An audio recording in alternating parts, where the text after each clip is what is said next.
Okay, hi. Today we're going to talk about haunted house books, kind of. So I've been doing these little mini projects where I'm kind of like trying to get a better grip of my reading taste in certain genres or, I don't know, topics. And so last year, I think in October, I did one on vampires because I had realized I hadn't really liked a lot of the vampire content I consumed. So I wanted to figure out what it was and like what kind of vampire book really works for me so I could like find the better books for my reading taste. Another area that I realized that I haven't really particularly enjoyed the books that I've read from is haunted house stories, which is just a huge part of the horror genre and clearly I've read a lot of, but yeah, haven't really found myself enjoying them particularly. So for some examples, I have DNF'd The Haunting of Hill House twice. I find it very boring. I don't even get to the haunted house part of it. It just doesn't work for me. Mexican Gothic, that takes place on like a haunted estate. I found it very boring and it did not work for me. Another haunted estate, The Little Stranger by Sarah Waters. This is my least favorite of Sarah Waters' books and again, didn't really enjoy it, didn't particularly find the characters interesting. And other ones, Hotel, The Shining. It was fine. I DNF'd the movie. Kind of boring. A spaceship one I've read of Monsters and Mainframes this year, which is a new release, and I found it fine, but it wasn't my favorite. The Haunting of Tramcar 15. I did kind of enjoy this one. It was quite short. I think it's easier for me to enjoy like very short horror. And Horrorstor by Grady Hendrix, which is a department store, which I found the concept to be really interesting, but I found the actual execution and the story and its core to be kind of boring and lacking. So as you can see, a lot of this I find boring. And I want to clarify maybe my tastes in horror or why I come to the horror genre, because I don't really come to horror to be scared. I don't find myself particularly frightened while reading books. And so it's more for a interesting storyline in itself. And I think that we will find that at the heart of this, sometimes you need an interesting characters when you're writing these slower paced horror stories. We're just going to go through all of the books that I read for this in order.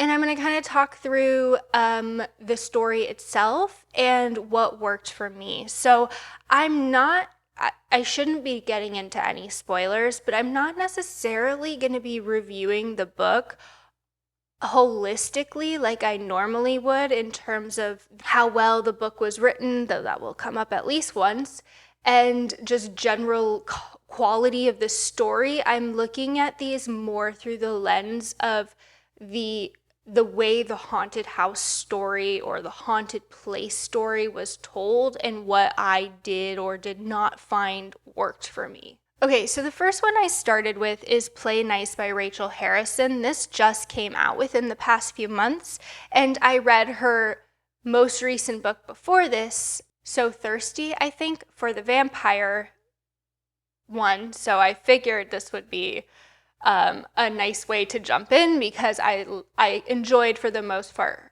her vampire book. This is following the youngest of three sisters who is an influencer living in New York City. And they are estranged from their mother who passes at the beginning of the book. And they inherit her old house that she wrote a nonfiction book about, because she claims that it was haunted and that they were living in the house with her while it was haunted. So the youngest, the one that doesn't remember most of her experiences with her mother and doesn't share the same amount of hatred towards her mother, decides that she's going to take on the project of updating the house. So one thing I liked about this story was that it wasn't completely just the story at hand. There was the secondary element of the story that her mother wrote that is like kind of sliced in between chapters. So you're getting a breaking up of the haunted house story. I also like that the protagonist leaves the house decently often. So you're not constantly in this state of she can't leave this home and she's trapped in this haunted space. It also kind of, it doesn't start out where you're convinced the place is haunted. It's this slow, she starts to hear things. She starts to read the book. Reading the book might present memories to her. And it's kind of this building upon. And there's this flippancy in the narration from your protagonist in how she sees the world and how she interacts. She's very sarcastic. And that tone kind of I wouldn't say directly contrasts the horror elements, because I don't think that this book at its core is meant to be just a straight scary story. That's not really what Rachel Harrison's doing in her books. But it provides a lightheartedness that I think for readers that like don't particularly enjoy horror elements all the way through keeps a good contrast going. Overall, I found this to work for me in terms of like how it was approaching the genre. It wasn't super dark, like I said. There's like a campy element. There's there's the horror element. There's a sarcastic tone. There's romance elements. So it's not truly just one genre, and I appreciated that. And I feel like I'll end up diving more into Rachel Harrison's backlist because her stories have a sort of horror levity that works for me. Okay, so the next one that I read is The Haunting of Room 904 by Erika T. Wurth. I read one of her other novels last year, I believe, or a few years ago, so I decided to try her again. This one is a haunted hotel, so I wanted to get out of the house and go into a bigger haunted space. In this book, you're following a protagonist whose job is around paranormal hauntings. People call her when they have a haunted object, and she exorcises the haunted spirit in some capacity out of that object. And so off the bat, like, supernatural is real, and that is like just a normalized part of this story, so you know that the haunting is going to be a supernatural element. That's something that I did appreciate. I liked that it was just straight up front with it. So you're following this protagonist who comes into contact with haunted objects, and you're kind of just watching her do that at the beginning through like different objects she's finding, and you're getting like it's kind of the same sort of like elements of the mixed media where you're reading like Craigslist's it was eBay posts of like these haunted objects. You come to learn that she hasn't always been into the supernatural. It's more been her sister and her mother, but her sister passed 5 years ago at her own hands in this hotel. And now the hotel is trying to get the services of your protagonist because we're coming up on this 5-year mark where someone kills themselves in this hotel, in this specific room, every 5 years, even if they did not check into that room. And that's like the core of the story, but there's a lot more elements going on with the fact that your author is Indigenous. And there was a massacre that happened in the area. This takes place in Denver. Years ago, and there's haunted objects that kind of are hearkening back to that massacre that happened years and years before.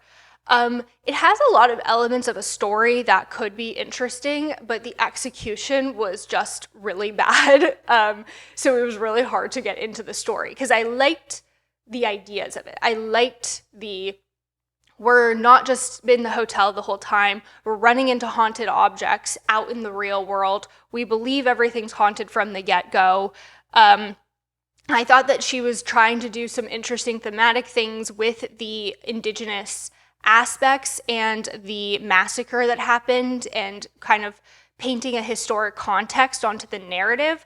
But none of that comes together in a really profound or interesting way. The story itself is very messy. And so while the idea of this book could have been good, the execution was just really bad. I don't know how else to say it. It was not a good book. The dialogue was really stilted. It was I got through it to check the box to get through it. And I kind of wanted to know what was going to happen, but it just became kind of ridiculous in a way that didn't feel campy. And so, this one didn't work, but elements of it worked for me. So I kept going back to authors that I had read before, and I decided to give TKingfisher another chance, and I read A House with Good Bones. So I have only attempted one other TKingfisher to this point, and I DNF'd it. I had been reading on a lot of lists that it's like cozy horror. That's what she's writing. So I decided to give that a try because I do like cozy elements to other genres. And this one's also a modern haunted space. So this takes place in the suburbs somewhere in the South. And you're following a quirky protagonist, which seems to be TKingfisher's thing. And she is a archaeologist, but is into bugs. And that comes up a lot in the story. And she goes to stay with her mother due to some unforeseen circumstances, and she's a bit older of a protagonist.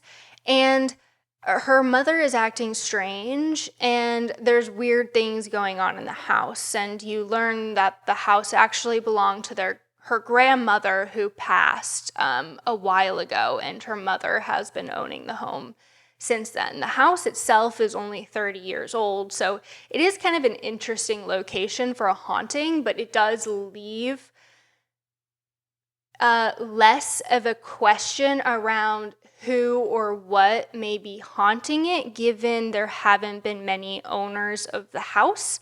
So it kind of reduces the element of intrigue around there.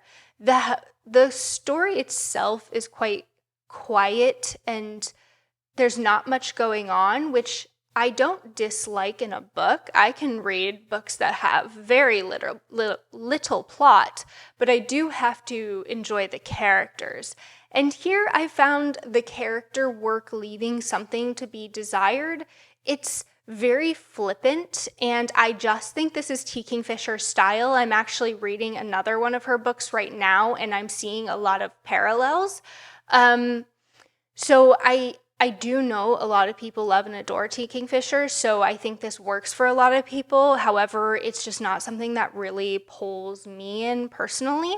And when it came down to it, I was glad that this wasn't a super long book, because once the plot kind of started picking up around this haunting, it became pretty nonsensical.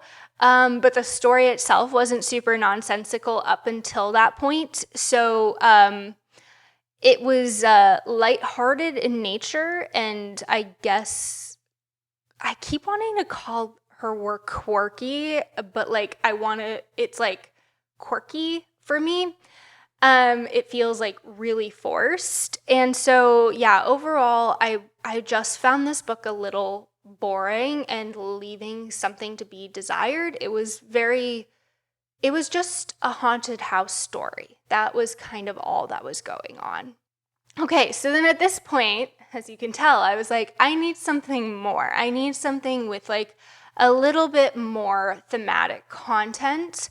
I don't just want a haunted house story. And I really wanted more of haunted space stories, like physical spaces, schools, hotels, hospitals, whatever it was. But these are the ones that were available to me at the library at the time. So I was just kind of picking what was what I could. And the next one I read was When the Reckoning Comes. This is also a pretty short story. This follows your protagonist, who is a Black woman who grew up in a small town in the South, and after high school, she left and never came back. And she also left her friendships behind, and one of those was with, and two of those were quite strong. She was in a kind of a three-way group friendship with a Black boy, and a white girl. And they all lived on the poorer side of town. And this is an old, small southern town that has roots in plantations and in slavery. And so there's class divides on racial levels for the most part, with one of the exceptions being the white friend. And she gets a call out of the blue from this white friend saying that she is getting married in the town they grew up in, and she really wants her to come to the wedding.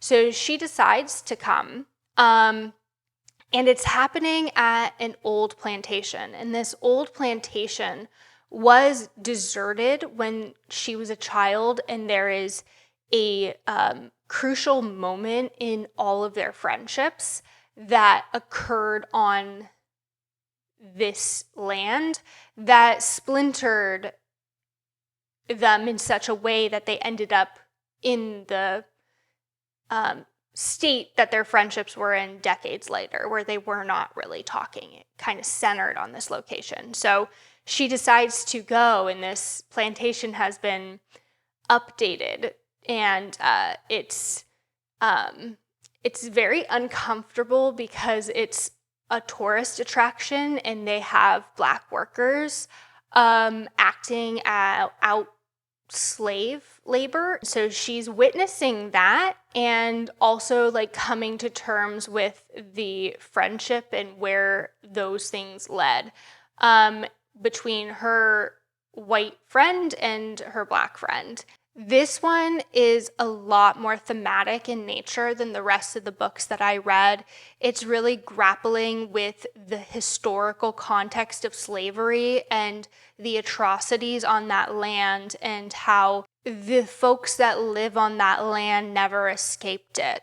And so the haunting is of the horrors that occurred, and a lot of them around a massacre that occurred on a specific day. And you start to get this blending of like real and not real of the workers in the modern day acting out the slaves' labor versus the slaves haunting the land. It had a good creepy atmosphere for me.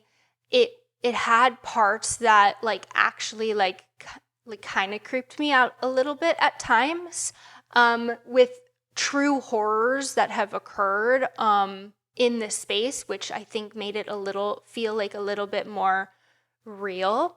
I like too that the whole book did not take place on the plantation, but then there was like this sense of, there's still a sense of like trappedness and isolation on a plantation, on a huge property that in theory you could get off of or leave the spaces that are haunted. I thought that those elements coming together worked for me.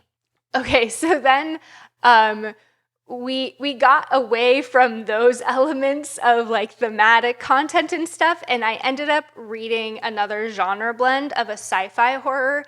I knew this wasn't going to work for me that well. I just want to preface that because I like science fiction that is theme heavy, and this is like clearly not. It's called Dead Silence, so I'll put the cover up. Clearly, this is not a thematic sci-fi novel.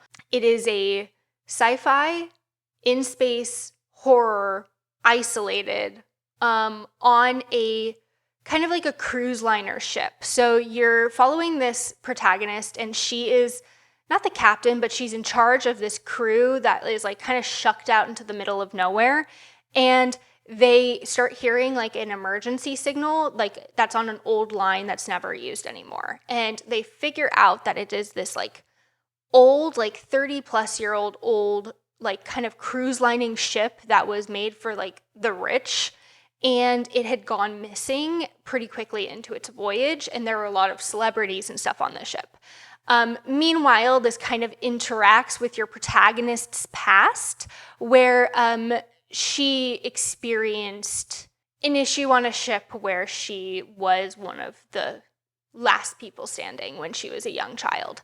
And so you're following that story of them finding the ship, but at the beginning, at least through flashbacks, because she is alive and being interrogated and under the assumption that she has left her whole crew for dead or that her whole crew is dead. And so it kind of has these mystery elements of like, what happened? How did she get here? And she has like these gaps in memory that you're attempting to fill.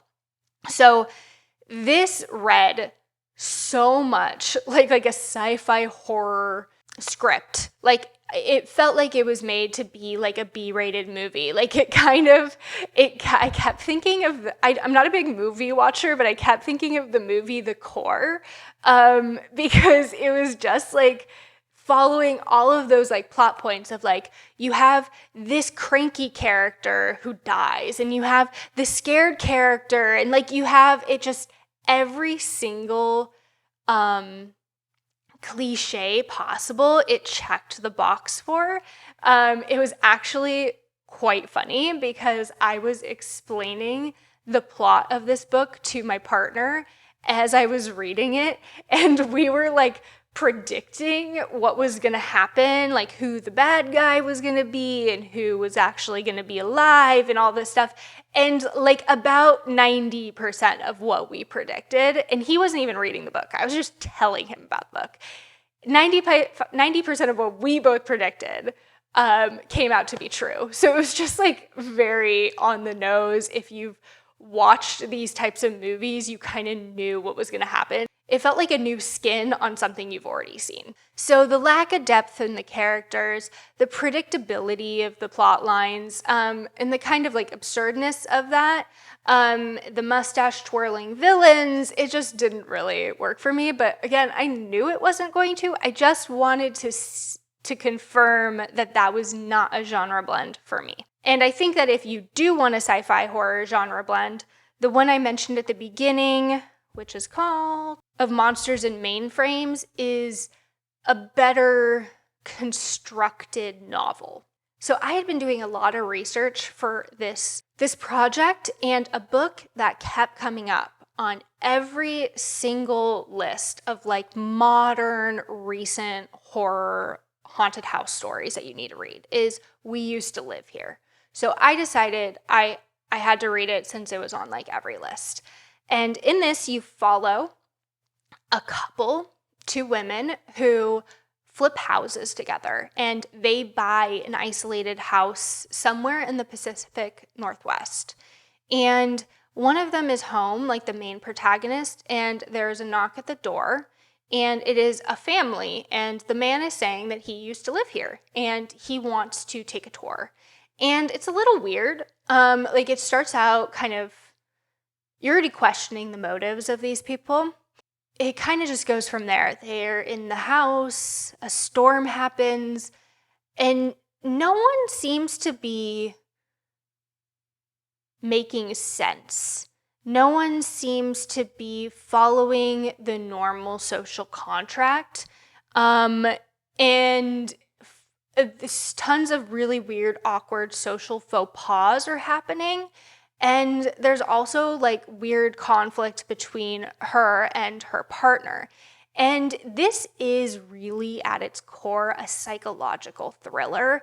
There's a sense of unease from the beginning, and it keeps getting deeper and deeper as weird things are happening in the house, things that are completely unexplainable.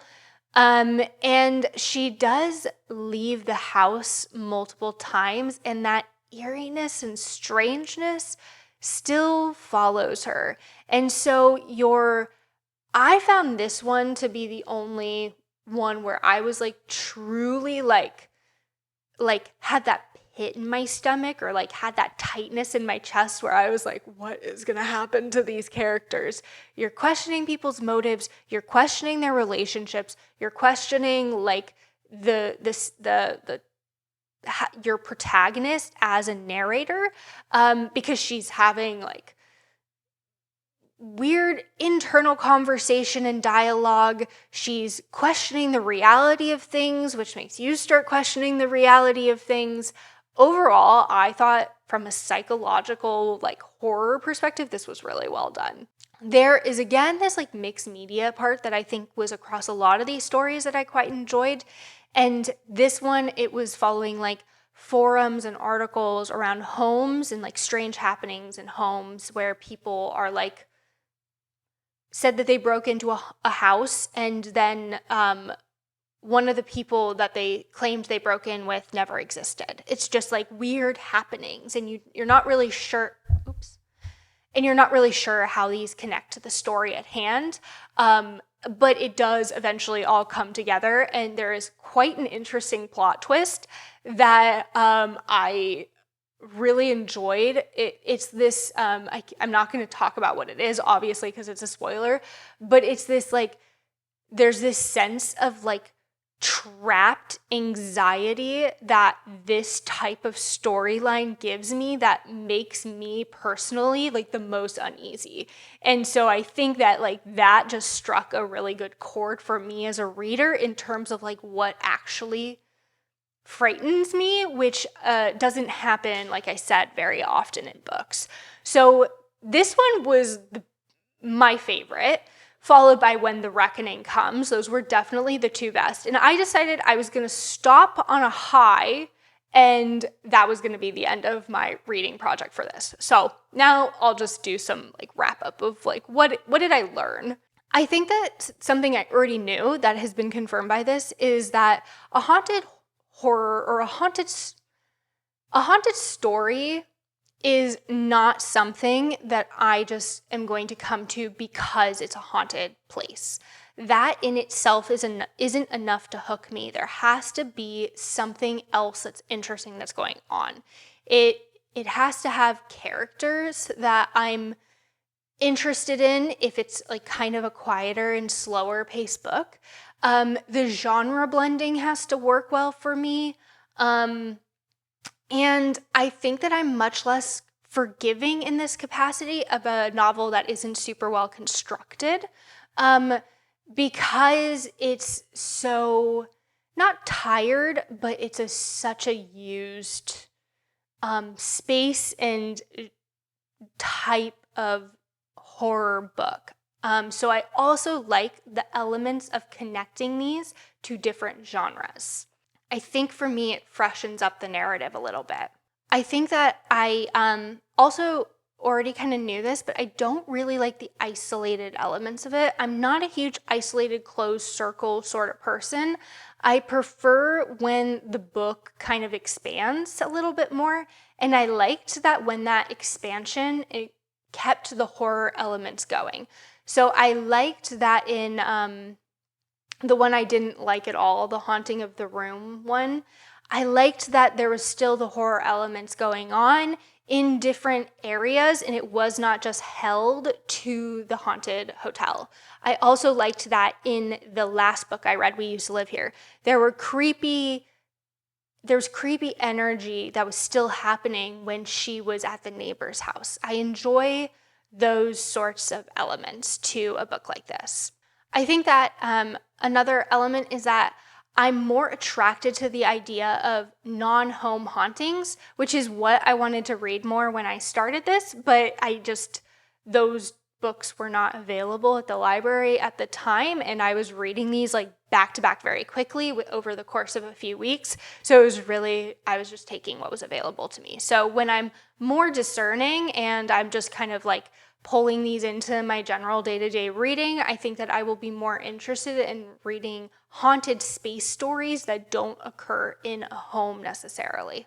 Another last element that I'm going to then kind of blend into like what's coming up in my TBR, what are other books that I want to read for this, is I like the idea of the genre bending. I was specifically looking for a high fantasy with a haunted house story or a haunted space story at its core, and I just could not find that specifically. Like I found fantasy books in the real world, but I wanted it to be like a completely made up space.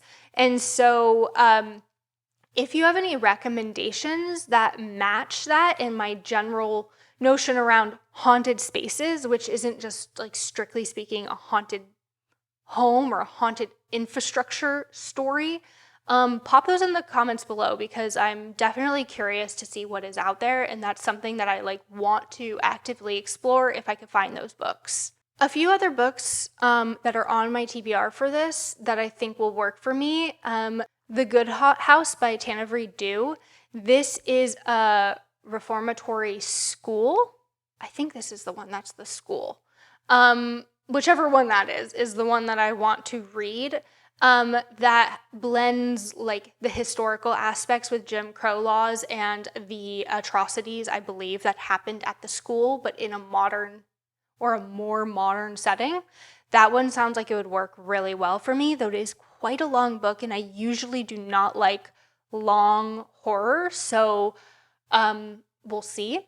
And then another one that seems really campy that is actually out of print. I can't find a physical copy. I can't find an ebook copy anywhere, is the Cirque Berserk by Jessica Guess. This is a haunted circus, and it just sounds really fun and campy, and like I love like the circus episode of Scooby-Doo, and just like I've read a few books that take place in the circus that were horror books when I was young, like they were like really bad YA ones, and so I feel like this one would be really nostalgic for me.